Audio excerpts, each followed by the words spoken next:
¿Vos decís PDF de dónde? ¿En el celular?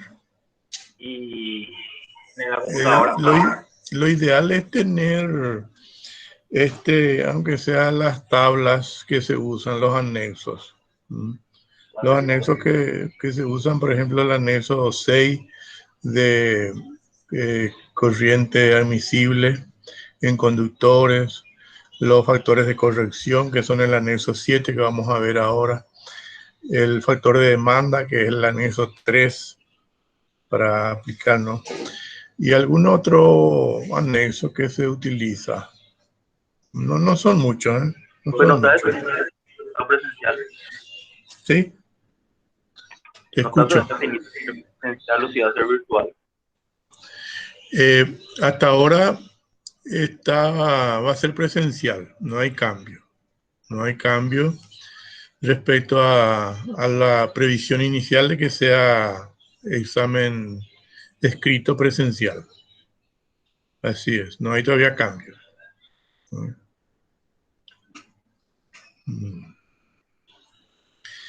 Bueno, no sé si tienen alguna otra pregunta.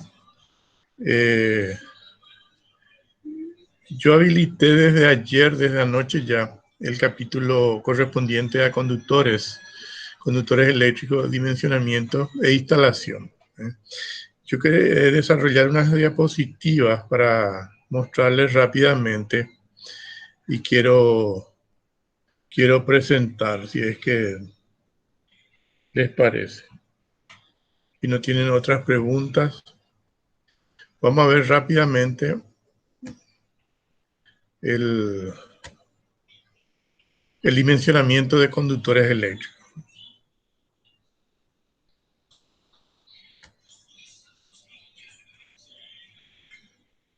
Se está viendo ahí mi pantalla. Hola. ¿Se ve la pantalla? Sí se ve, profe. Ya. Bueno, vamos a ir rápidamente. Los conductores eléctricos, ¿qué son? ¿Cuáles son sus partes? ¿Qué tipos de conductores hay? ¿Cómo se clasifican de acuerdo al uso? Lo que establece el reglamento de ANDE, la normativa de ANDE respecto a los conductores, cómo se dimensionan los conductores, los métodos para determinar la sección del conductor de baja tensión, principalmente de los alimentadores, los criterios que se emplean, el criterio de máxima capacidad de conducción de corriente y máxima caída de tensión admisible. Y después los tipos de instalación. Bueno, vayamos ya. Entonces, esta es una breve introducción que dice que desde las centrales de generación hasta los centros de consumo, en residencias, comercios, industrias, la carga es conducida por líneas de transmisión eléctrica. O sea, perdón, la energía eléctrica es conducida por líneas de transmisión eléctrica o de alta tensión y redes de distribución de media y baja. Y todas estas líneas están constituidas por los conductores eléctricos, ¿verdad? Que son los elementos principales de las líneas. También las instalaciones interiores que estamos viendo en las residencias, en las casas, en los edificios, los centros comerciales y también en las industrias se utilizan conductores eléctricos, principalmente de cobre, ¿no? Cobres aislados. Y una parte importante también de los equipos, de las máquinas, emplean conductores de cobre, como los bobinados de transformadores, bobinados de motores, bobinados de generadores, ¿verdad? Que utilizan conductores de cobre o aluminio. Bueno, ¿qué es un conductor? Un conductor es un cuerpo constituido de un material que es un buen conductor de la electricidad. Generalmente, acá podemos ver los que se utilizan o se emplean como conductores: el cobre, el principal, el aluminio, la plata se usa muy poco, el latón y aleaciones de aluminio también. El conductor se forma o está formado por el conductor propiamente dicho, ¿verdad? Que es un material conductor, y los aislantes, generalmente, los recubrimientos, si es que tienen. El hilo es un conductor sólido, macizo, ¿verdad? Este es un hilo de sección circular, con o sin aislamiento eléctrico. Este es con aislamiento. Acá también se puede ver un hilo que no tiene, estos son cordones, ya cuando tienen hebras se denominan cordones. El reglamento de Andes establece en el capítulo 17 las especificaciones que deben cumplir los conductores destinados para uso en instalaciones eléctricas. Y establece, por ejemplo, que el cobre de los conductores debe tener una resistencia de óhmica, ¿verdad? De no mayor de 17,84 ohm a 20 grados, ¿verdad? La resistencia de 1 kilómetro de conductor y una sección de 1 milímetro cuadrado. Y que el aumento de resistencia por elevación de temperatura, ustedes saben que los metales cambian su resistencia con la temperatura, no debe ser mayor a 0,068 ohm por cada grado Celsius que cambia la temperatura del conductor. Bueno, eso es lo que establece el reglamento entonces en su capítulo 17 respecto a la, digamos, a la resistividad de los conductores. Cable. El cable es un conjunto de hilos acordonados o de hebras, estos son hilos o hebras, que pueden estar aislados o no, ¿verdad? El conjunto puede estar aislado o puede ser desnudo también. Son más flexibles que un hilo único, ¿verdad? Los cables pueden ser también unipolares o multipolares, dependiendo si van a servir para conducir las 3 fases o 2 fases o una fase. Los unipolares se utilizan para cuando tenemos una sola fase. Este sería un cable desnudo de aluminio, ¿eh? Está compuesto por hebras de aluminio, que vamos a ver enseguida. Clasificación según el uso. Se clasifican en cables de potencia los que se destinan para transmitir energía o potencia, ¿verdad? Que pueden ser aislados o desnudos, sin revestimiento también le dicen, ¿verdad? Y los aislados se les llama también con cables con recubrimiento. Los cables aislados se usan en líneas subterráneas, normalmente, usualmente, ¿verdad? Y los cables sin recubrimiento, o sea, los desnudos, se usan en líneas aéreas, ¿no? Estos serían los cables de potencia, ¿no? Aquí se pueden ver cables unipolares, cables multipolares también, ¿verdad? Para varios. Estos serían los unipolares. Estos tienen doble aislación, como se ve, ¿eh? Tienen una doble aislación.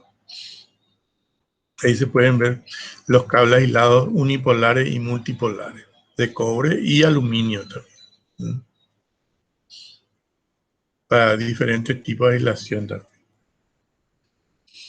La composición de un cable de alta tensión, bueno, esto generalmente un cable de alta tensión consta del conductor propiamente, que es de un aluminio, perdón, de cobre o aluminio, redondo o compacto, ¿verdad?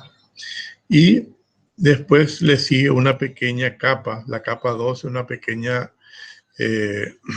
capa semiconductora. Esta capa lo que tiene la misión de que el potencial sea uniforme alrededor aquí de esta capa. Ahora, como el cable no es uniforme, entonces con la capa semiconductora se hace que sea uniforme.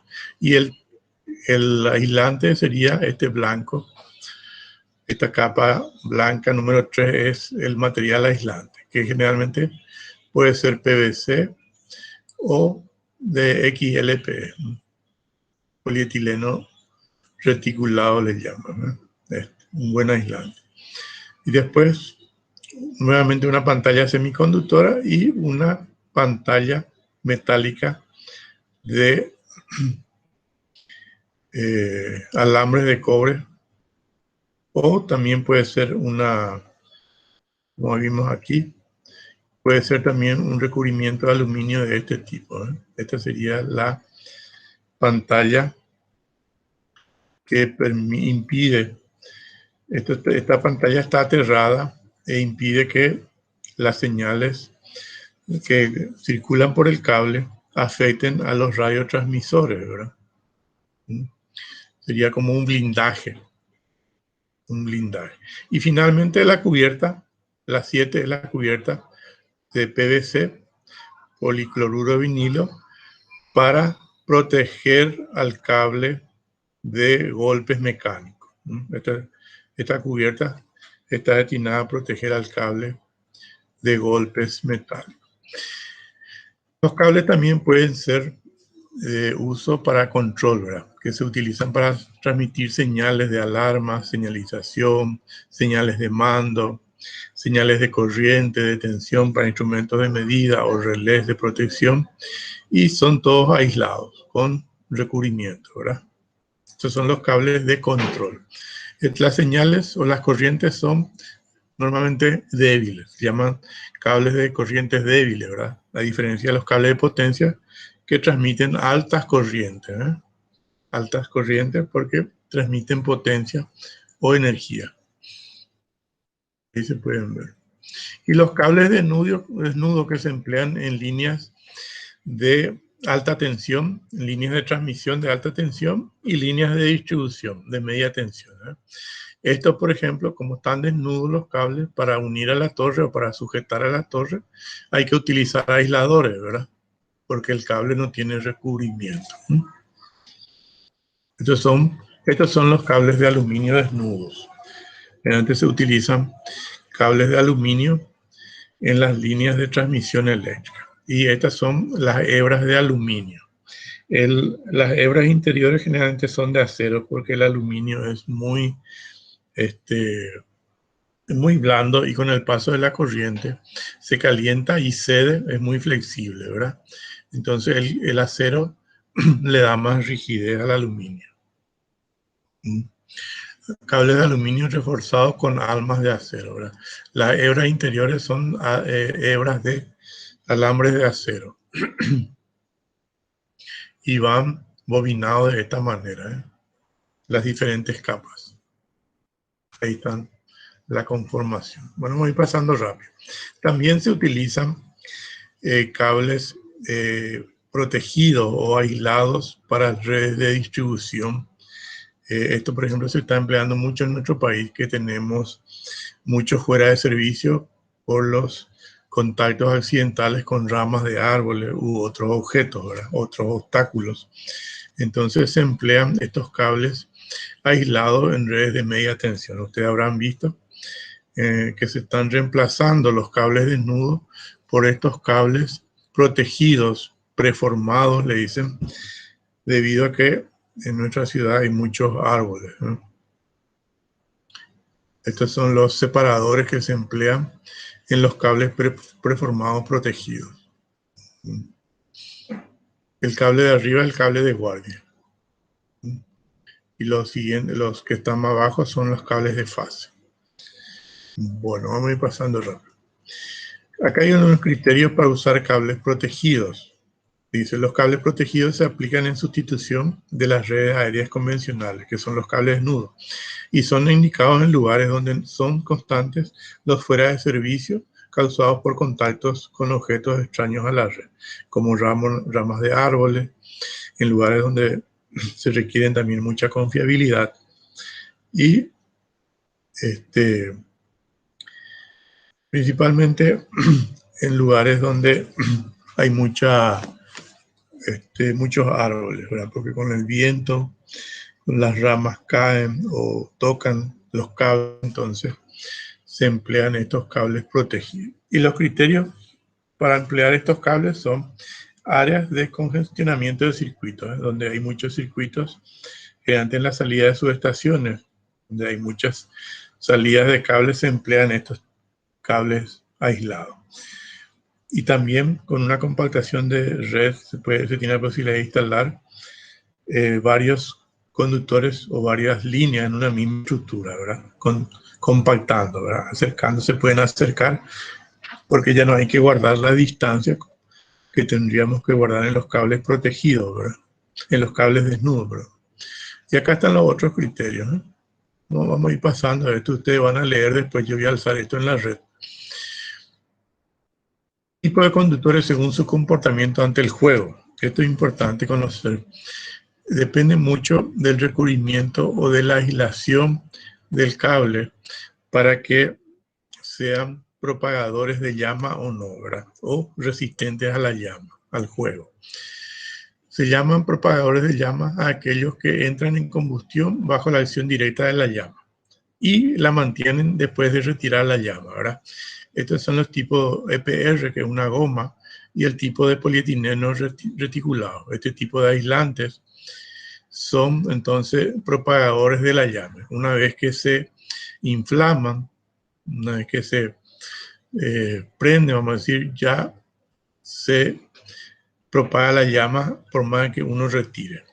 Después están los no propagadores de llama, que una vez retirada la llama, que fue la que inflamó o activó el fuego, la combustión, entonces ya cesa también la combustión. Y esta es el PVC o el neopreno. Estos son entonces aislantes que son no propagadores de llama. El PVC se usa muchísimo como es el aislante más común que se emplea en los conductores que empleamos en las casas, ¿verdad?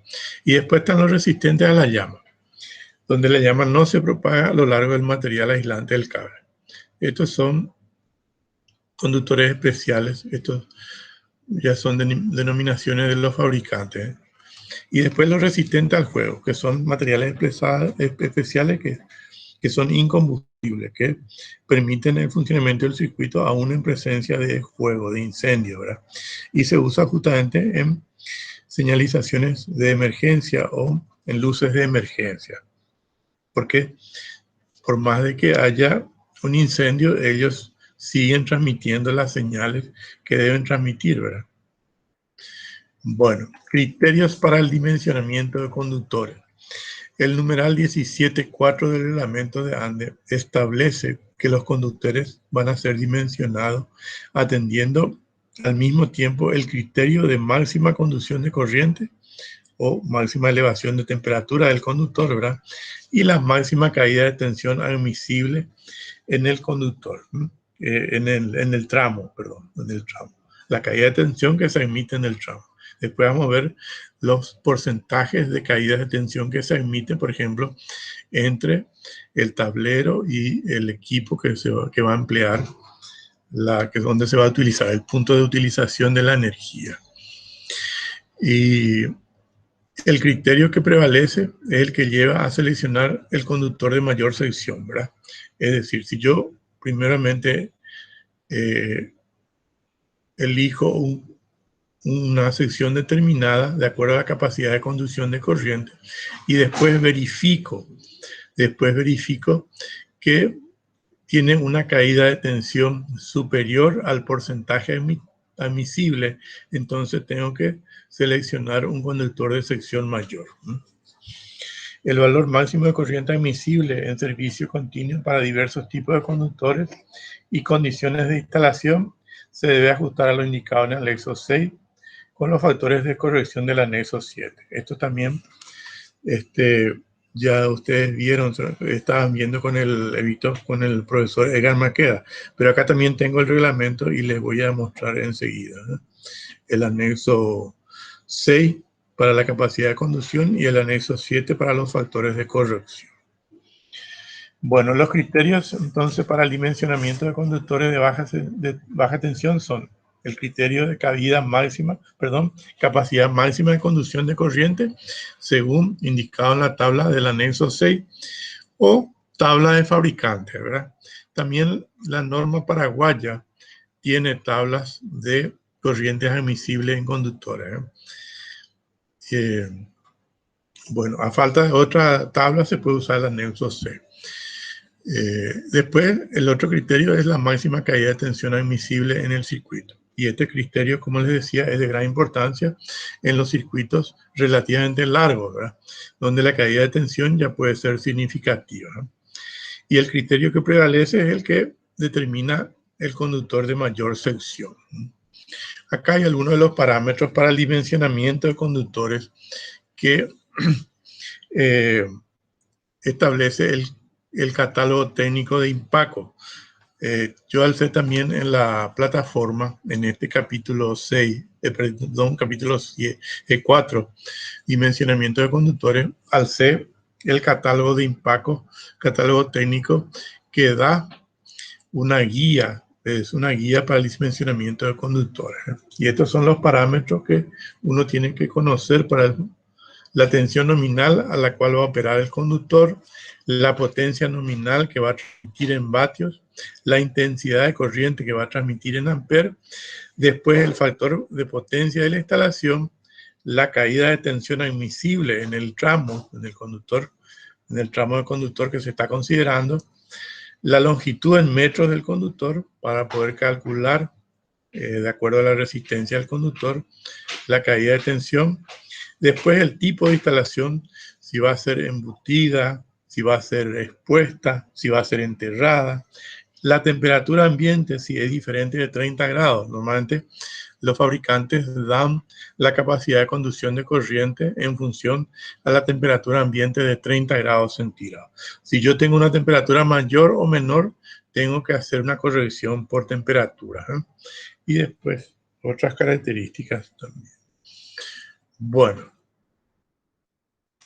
acá como dice, para el dimensionamiento de capacidad por capacidad de conducción de corriente, el conductor no debe ser sometido a un excesivo calentamiento provocado por el paso de la corriente, pues su aislación, ¿verdad? Los plásticos, los materiales plásticos que están constituidos de la aislación o el recubrimiento podrían sufrir daño, ¿verdad? Con la temperatura. Si el conductor adquiere temperaturas elevadas, puede dañar el aislante. Y los factores a considerar para elegir la sección del conductor son, como les decía, el tipo de aislación. Si va a ser aislación XLPE, PVC, EPR, neopreno, etc. Cantidad de conductores cargados en un mismo electroducto.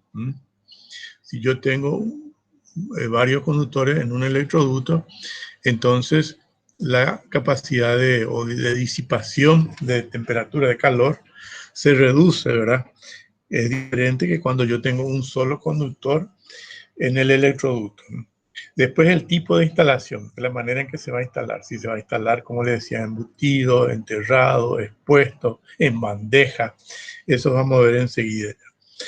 Y también la proximidad con otros conductores o electroductos cargados. Y por supuesto, la temperatura ambiente a la que va a operar el conductor, o del suelo, si va a ser enterrado. Bueno, dice dimensionamiento por capacidad de conducción de corriente.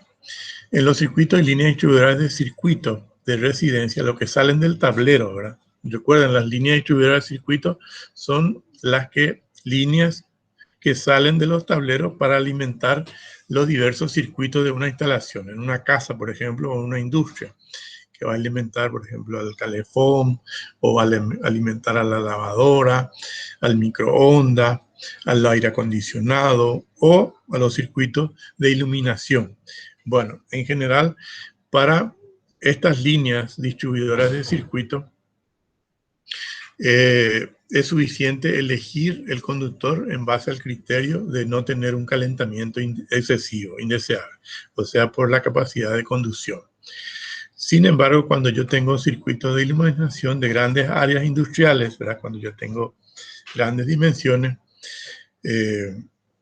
ya sea de áreas industriales, comerciales o alimentadores en los tableros,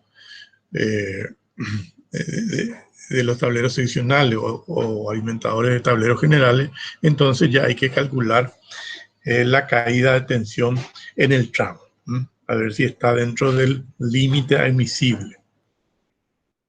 Estos son, como les decía, los factores de corrección que se emplean. Estos dan las tablas.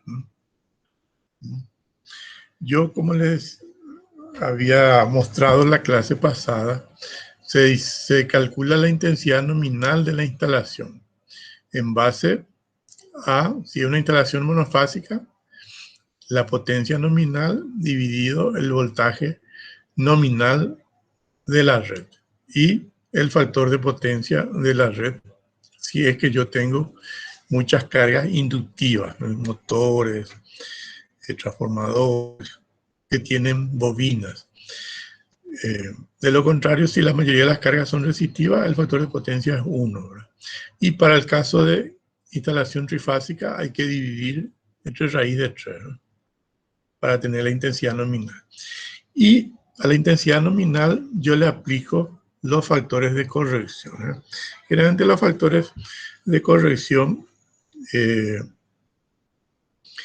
son factores menores que 1, ¿verdad?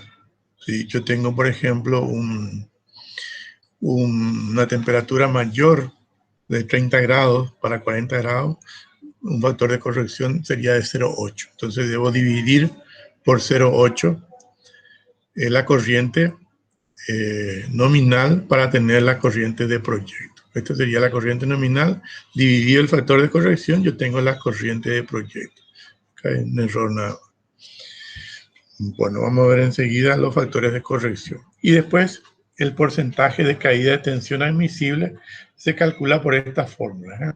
El voltaje nominal dividido la corriente de proyecto por la longitud me va a dar la caída de tensión admisible en el tramo. La norma paraguaya también se ocupa de la capacidad de conducción de corriente, ¿eh? Esto vamos a pasar, ustedes van a, si quieren leer la norma, vamos a ir pasando rápidamente. La norma paraguaya también se ocupa, vamos a decir, de las capacidades de corriente. Acá dice, las previsiones están establecidas destinadas a garantizar, bueno, las tablas 36 al 39 provee las capacidades de conducción de corriente en amperes para conductores de cobre y aluminio con aislaciones de policloruro de vinilo o PVC del conductor de temperatura, a temperatura del conductor de 70 grados y temperatura de 30 grados del aire y 20 grados en el suelo. Y para los métodos de instalación indicados también en la norma. Acá son los diferentes métodos de instalación, A1, B1, C1, etc. Bueno. Vamos a pasar esto, las temperaturas características también. Caída de tensión admisible en una instalación. El numeral 19 del reglamento de Andes define como caída de tensión la diferencia entre la tensión medida en la salida del medidor y los bornes de la utilización más lejana. Es decir, el equipo de utilización más lejano sería, vamos a decir, entonces, esa diferencia entre lo que me da la tensión medida en la salida del medidor y la utilización más lejana. Y se expresa esta diferencia de tensión como un porcentaje de la tensión de salida del medidor. Y la caída de tensión de la instalación debe ser calculada considerándose toda la carga instalada y la tensión nominal de servicio a la salida inmediata del medidor. Bueno, esto vamos a pasar, caída de tensión admisible. Estas son las caídas de tensión admisibles o permitidas según el reglamento de Andes. Para circuitos de iluminación en general, hasta 4% es la caída de tensión. 2% en el alimentador. Alimentador, recuerdan, es el conductor entre la llave limitadora de carga y el tablero principal. Y 2% en el circuito distribuidor, en el circuito secundario. Entonces, 4% en total la caída permitida entre el medidor, sería la salida del medidor, y el punto de utilización más lejana. El equipo que va a usar, ya sea el calefón, el motor, el aire acondicionado, hasta 4%.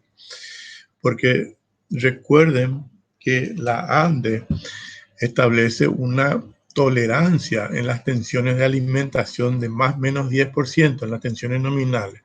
Es decir, si la tensión nominal es 220, yo puedo tener más 10% o menos 10% de ese valor en la red, ¿verdad? Y si tengo más 10% sería 22 voltios, sería 242 voltios. Y menos 10% sería 198 voltios, ¿verdad? 198 voltios, porque 220 menos 22, 198. Y sobre eso otra vez yo tengo una caída de 4%.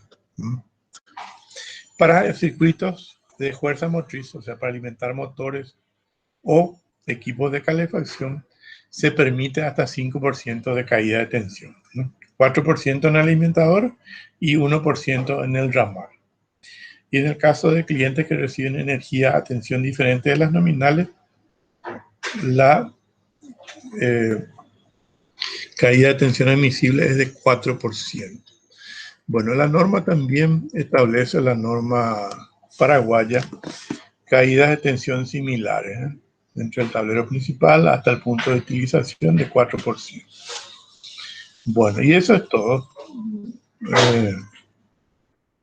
Voy a completar esto y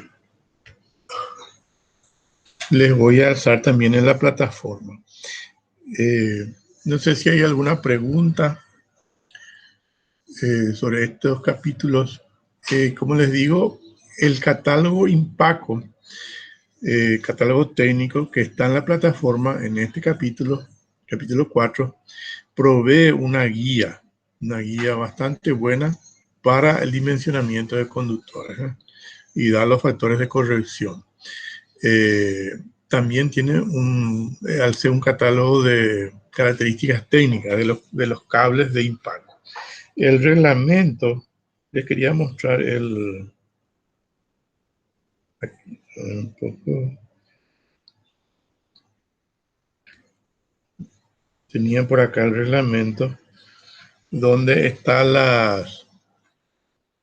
el anexo 6 y el anexo... No.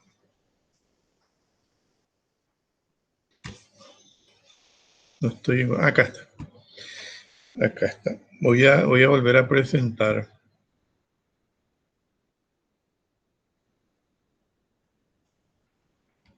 Perdón. Voy a volver a presentar para mostrarle el reglamento, ¿no?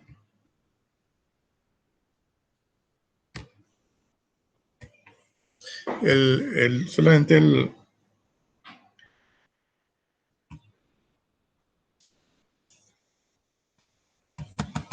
Se está viendo el anexo 6.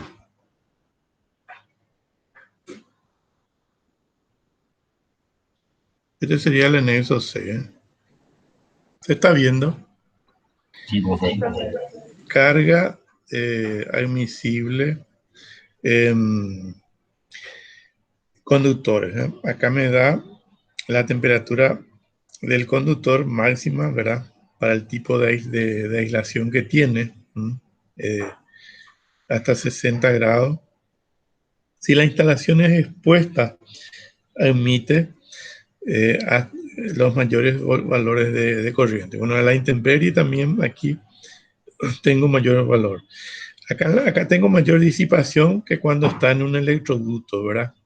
Con varios conductores, hasta 3 conductores en un tubo, baja la capacidad de conducción porque disminuye ahí la disipación, ¿verdad? Ya tengo varios. Y los factores de corrección de que les hablaba está aquí. Estos son los factores de corrección para carga máxima permisible en conductores, ¿no? Si yo tengo, por ejemplo, una temperatura ambiente de 40 grados diferente a la de 30 grados, que me da estos valores, ¿verdad? Acá abajo está la aclaración.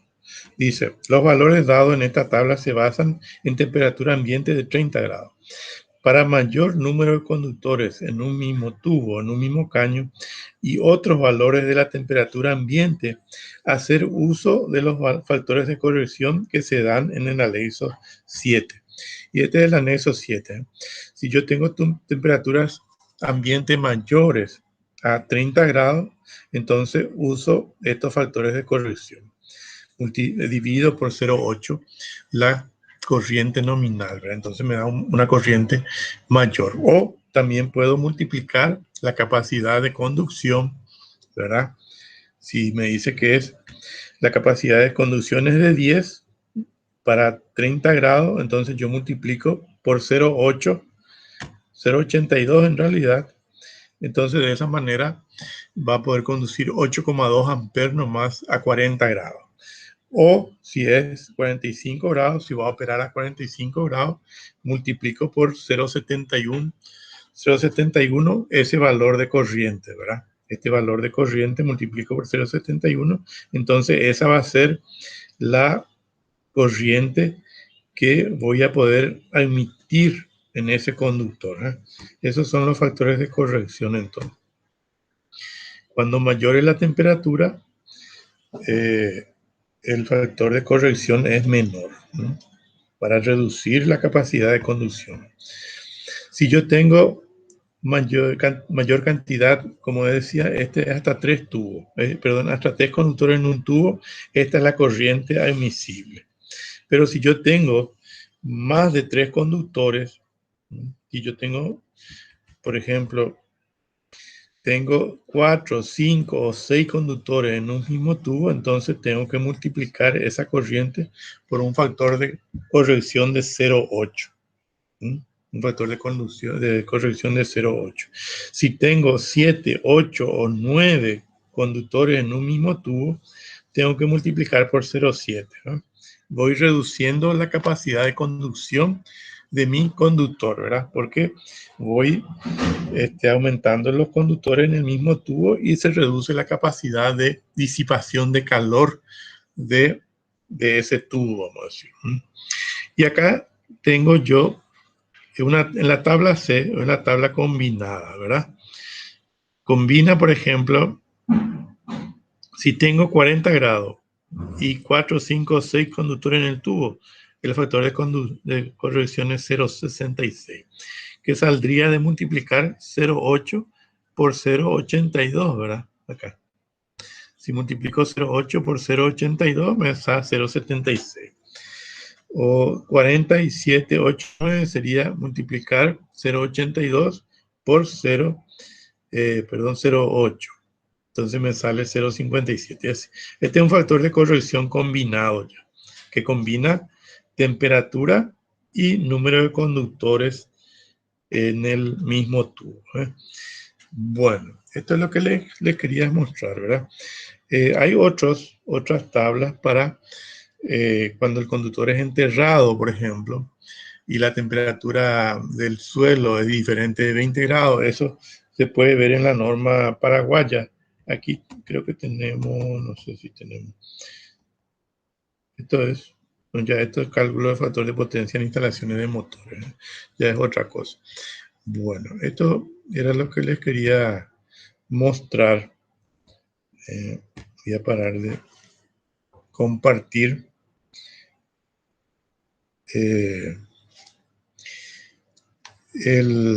No sé si hay alguna pregunta.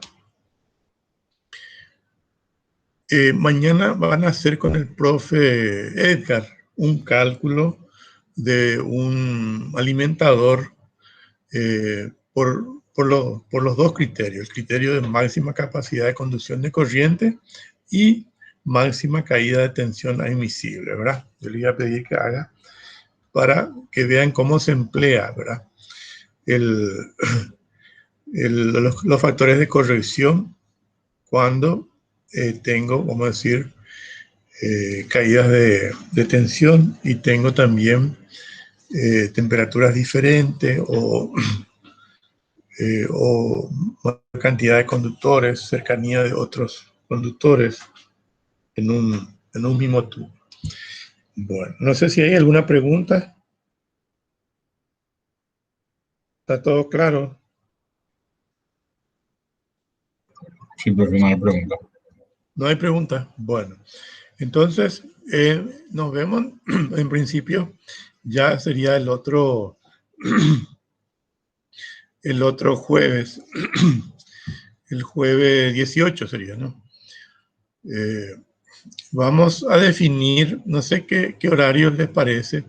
Vamos a definir con la delegada, durante ustedes van a definir el horario que mejor les quede. A mí me quedaría mejor si es a las 18, por ejemplo, porque a las 16 ya tengo un examen de mecánica de fluidos, ¿verdad? No sé si a ustedes cómo les queda, pero Si no hay manera de cambiar, entonces vamos a ver cómo hacemos con EGAR.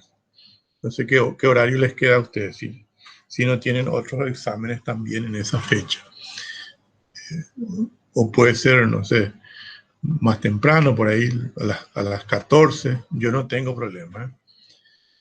A las 14 o a las 18 me quedaría bien. Bueno, Alejandro dice que para él está bien a las 18. Bueno, Sí, vamos a las 18. ¿sí? Y vamos a ver, durante la delegada, Rebeca va a consultar con ustedes a la mayoría que le quede bien en un horario, entonces rendimos a esa hora. Tenemos que ver un área bastante grande para guardar los distanciamientos requeridos, ¿verdad?